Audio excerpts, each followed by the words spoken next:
Hello दोस्तों, नमस्कार। तो आज मैं विनोद कुमार शुक्ल का जो चर्चित उपन्यास है, दीवार में एक खिड़की रहती है, उसी के विषय में बताऊंगी। तो जो दीवार में एक खिड़की रहती है उपन्यास है, इसकी रचना विनोद कुमार शुक्ल जी ने की है। इनका एक और प्रसिद्ध उपन्यास है नौकर की कमीज। तो दोस्तों, ये किताब के रूप में तो हमारे पास नहीं है, मैं डाउनलोड करके पढ़ी हूँ। तो आप लोग भी डाउनलोड करके यह उपन्यास पढ़ सकते हैं। बहुत ही अच्छा है। और यदि आप गांव का जीवन जानना चाहते हैं, समझना चाहते हैं कि गांव का जीवन कैसा होता है, गांव के जीवन में बाग बगीचा ताल तलैया का क्या महत्व होता है, वह आप यह उपन्यास पढ़ेंगे तो आपको समझ में आएगा। तो दोस्तों, जो विनोद कुमार शुक्ल जी हैं, यह एमपी के रहने वाले थे। इनको हिंदी साहित्य के संपूर्ण योगदान के लिए ज्ञानपीठ पुरस्कार 2024 में 59वां ज्ञानपीठ पुरस्कार दिया गया। और दीवार में एक खिड़की रहती है, इस उपन्यास के लिए इन्हें साहित्य अकादमी पुरस्कार से नवाजा गया। और इनकी जो मृत्यु है वह 23 दिसंबर 2025 को हुई थी।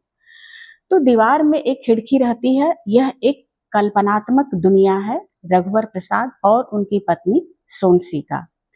दीवार में एक खिड़की रहती है, इस उपन्यास में न ही कोई महान घटना घटती है, न ही कहानी में कोई बहुत बड़ा उतार चढ़ाव कहीं आता है, न ही इस कहानी में कोई संघर्ष दिखता है, न ही इस उपन्यास की कहानी का कोई महत्वपूर्ण उद्देश्य है। यह जैसे हम सभी का सामान्य जीवन चलता है, वैसे ही इस उपन्यास में जो मुख्य नायक हैं रघुवर प्रसाद और उनकी पत्नी सोनसी और उनके परिवार का सामान्य जीवन ही चलता रहता है। यह एक निम्न मध्य वर्गीय परिवार की कहानी है और यहाँ पर ना ही कोई विशेष नायक है गुणों से परिपूर्ण और ना ही कोई खलनायक है इस उपन्यास की कहानी में। इस उपन्यास के केंद्र में रघुवर प्रसाद उनकी पत्नी है। रघुवर कस्बे से लगे हुए महाविद्यालय में गणित के लेक्चरार हैं जो 800 रुपए पर मंथ पाते हैं। उसी में अपना जीवन कैसे चलाते हैं और कैसे पैसा बचाकर गांव में अपने माता पिता और छोटे भाई के लिए देते हैं, वह जो सामान्य जीवन में संघर्ष होता है उसका वर्णन शुक्ल जी ने बहुत अच्छे से किया है इस उपन्यास की कहानी में। पर गणित के प्रोफेसर हैं, लेकिन इनके जीवन में कोई गणित नहीं है। इनकी पत्नी कोई विदुषी या विद्वान नहीं है, सामान्य गांव की महिला है जो घर गृहस्थी संभालती है। दोनों के पितृ परिवार हैं। रघुवर प्रसाद का परिवार हमेशा कहानी में उपस्थित रहता है। सास बहू के संबंध माँ बेटी की तरह है, इन्होंने दिखाया है। विद्यालय जाने में रघुवर प्रसाद को कठिनाई होती है। जो इन्होंने किराए का घर लिया है वहां से इनका विद्यालय 8 किलोमीटर की दूरी पर है। गरीबी के कारण इनके पास कोई साधन नहीं है।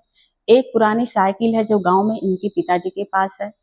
तो यह टेम्पो से जाते हैं। टेम्पो कभी भरा मिलता है, कभी घंटों खड़ा होकर इंतजार करते हैं। दो विकल्प के अलावा कॉलेज जाने के लिए एक तीसरा विकल्प उपस्थित होता है। हाथी के रूप में एक युवा साधु उपस्थित होता है जो उसी रास्ते रोज आता जाता है। तो इस हाथी के सहारे भी रघुवर प्रसाद कैसे कॉलेज जाते हैं और साधु, हाथी और रघुवर प्रसाद का कैसा प्रेमपूर्ण संबंध बनता है, इसको भी इस उपन्यास में दिखाया गया है। दीवार में जो एक खिड़की है, इसी को फांद करके रघुवर प्रसाद अपनी कल्पना की दुनिया में जाते हैं, जहां पर आम, महुआ, पाकड़ पकते हैं, गिरते हैं। उसके खुशबू, रंग, रूप इधर उधर बिखरे पड़े हैं और ये लोग उसी का आनंद लेते हैं। नीलकंठ, पेड़, पहाड़ियाँ, तोता, बंदर, चट्टान, गीतात्मक स्वप्न जैसे संसार में यह प्रवेश करते हैं, जिसमें ये लोग एक तालाब है जिसमें ये लोग कपड़ा धोते हैं, नहाते हैं और प्रेम करना भी वहां पर संभव है। जिसमें एक बुढ़िया भी रहती है जो दोनों के लिए चाय बनाकर लाती है और सोनसी को एक कीमती कड़ा भी देती है। खिड़की के पीछे की यह दुनिया केवल रघुवर प्रसाद और उनकी पत्नी के लिए है, किसी अन्य के लिए नहीं। विभागाध्यक्ष कई बार प्रयास करते हैं लेकिन खिड़की के पीछे वो नहीं जा पाते हैं। लेखक ने इस उपन्यास की कहानी के जरिए यह बताने का प्रयास किया है कि इस देश के बहुसंख्यक लोगों का जीवन वैसा ही है जैसा कि इस उपन्यास में दिखाया गया है।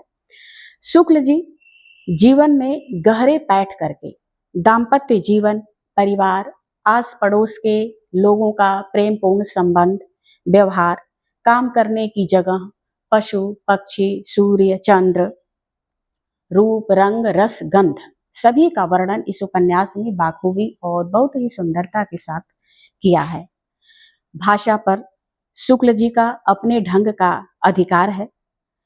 उन्होंने देशज शब्दों का इस्तेमाल किया है। चूंकि एमपी के हैं तो थोड़ी जो देशज शब्द है वह समझने में कहीं कहीं कठिनाई आ रही थी, लेकिन फिर भी आप उपन्यास पढ़ेंगे तो आपको अच्छे से समझ में उनकी भाषा आएगी।